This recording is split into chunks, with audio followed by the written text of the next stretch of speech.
오늘부터 대전시 지역화폐 온통대전을 전통시장과 상점가에서 사용하면 캐시백 3%가 추가 지급됩니다. 대상은 대전 지역 전통시장의 상점 3,300여 곳으로 대전시는 원도심 상권 회복을 위해 추가 캐시백 혜택을 지급하기로 했습니다.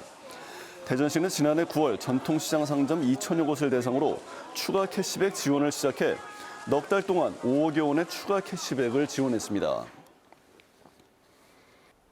세종시가 설 연휴 기간 은하수 공원과 전동면 공설묘지를 임시 휴장합니다.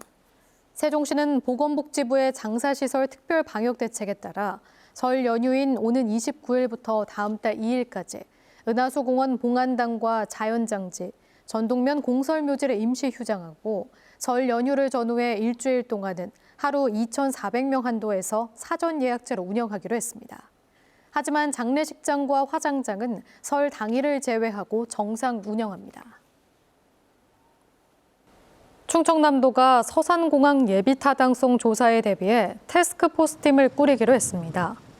충남도는 항공 전문가가 참여하는 태스크포스팀을 구성해 예비타당성 조사 통과를 위한 항공 수요 산출과 경제성 논리 개발 등 대응 전략을 마련할 계획입니다. 이런 가운데 양승조 충남지사는 오늘 서산공항 예정지 등을 방문해 국방부와 공군 등의 유기적인 협조를 요청했습니다. 공공어린이재활병원 밀실협약 논란과 관련해 대전시가 넥슨재단과 전면 재협상에 들어갔습니다. 대전시는 어제 넥슨재단 이사장 등을 만나 공공성 훼손 지적에 대해 이야기를 나눴고 재단 측도 공감하는 부분이 있어 공공성을 해치지 않는 선에서 협약을 수정 보완해 나가기로 했다고 밝혔습니다. 앞서 대전시는 병원명의 기업 명칭을 빼고 병원장 임명 관련 조항도 폐지할 것이라며 기부금 반환도 검토하고 있다고 해명했습니다. 천안시가 추진 중인 경부고속도로 상행선 입장 거봉 포도 휴게소의 하이패스 나들목 설치 사업이 본격화됩니다. 총 사업비 약 42억 원이 투입되는 이번 사업은 천안시와 한국도로공사가 각각 50%씩 분담해 입장면 가산리 일원에 하이패스 나들목 진출입로를 신설하게 됩니다. 이에 따라 한국도로공사는 다음 달 실시 설계와 공사를 시행하며 2024년 말 준공과 동시에 나들목을 개통할 예정입니다. 대전, 세종, 충남 경제단체 협의회가 최근 논의되고 있는 항공우주청에 대전 설치를 촉구하는 결의문을 발표했습니다. 이들은 발표문을 통해 항공우주 분야 핵심 연구시설인 항공우주연구원과 전자통신연구원 등이 대전에 있고 40여 개 관련 기업 역시 대전에 입주해 있는 만큼 대전이 최적지라고 밝히고 더 이상 정치나 지역적 논리에 좌우돼선 안 된다고 강조했습니다. KBS 대전방송총국은 오늘 2022년도 1월 시청자위원회를 열고 10명의 위원을 위촉했습니다.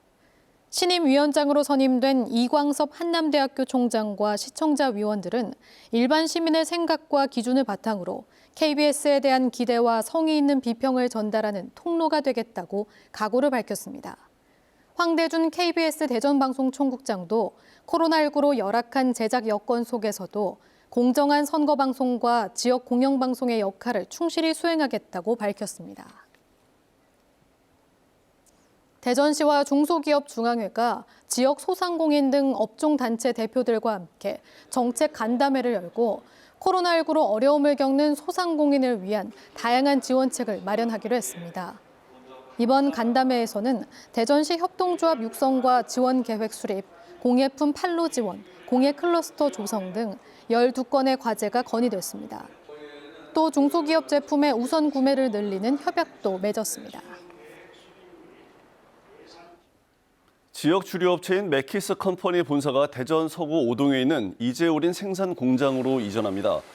본사와 공장을 통합 운영하는 것은 2003년 이후 19년 만으로 맥키스 컴퍼니는 경영 패러다임 변화와 소비 문화 흐름에 신속하게 대응하기 위해 본사와 공장을 통합하기로 했다며 경영 효율을 극대화해 나가겠다고 말했습니다. 더불어민주당 대전시당 로켓선대위가 오늘 대전 엑스포 남문광장에서 119 헌혈대의 캠페인 행사를 열었습니다. 이번 행사는 코로나19 장기화로 인한 혈액 부족 위기를 극복하기 위한 것으로 박영순 상임선대위원장을 비롯해 당원 60여 명이 헌혈에 동참했습니다. 한편 대전 적십자사는 겨울방학과 명절 연휴가 있는 이달과 다음 달 혈액 보유량이 많이 떨어질 것으로 보고 있습니다. 지난달 대전 지역의 오피스텔 수익률이 전국에서 가장 높은 것으로 나타났습니다. 한국부동산원이 발표한 오피스텔 수익률 동향에 따르면 지난달 대전 지역의 오피스텔 수익률은 6.9%로 9개 시도 가운데 가장 높았습니다. 지난해 충남의 수출액이 사상 처음으로 1,000억 달러를 돌파했습니다. 충청남도는 도내 기업들의 지난해 수출액이 1,041억 달러로 2020년 795억 달러에 비해 30.8% 증가했다고 밝혔습니다. 이는 경기도에 이어 전국 두 번째 수준이며 무역 수지 흑자액은 670억 달러로 전국에서 가장 높았습니다. 충남도는 1,000억 달러 돌파를 기념하는 현판식을 열고 중견 중소기업의 수출 활성화에 행정력을 집중하겠다고 밝혔습니다. 대전 지역 아파트의 분양 경기 전망치가 큰 폭으로 하락했습니다. 주택산업연구원에 따르면 이달 대전의 분양 경기 실사 지수는 전달에 비해 37.5포인트 하락한 62.5를 기록하면서 광역시 가운데 대구에 이어 전국에서 두 번째로 낮았습니다. 세종은 90.9로 전달보다 14포인트 상승했고 충남은 75로 전달보다 25포인트 하락했습니다. 분양 경기 실사 지수는 아파트 분양 여건을 종합적으로 판단하는 지표로 100을 초과하면 긍정, 100 미만이면 부정적인 전망을 의미합니다.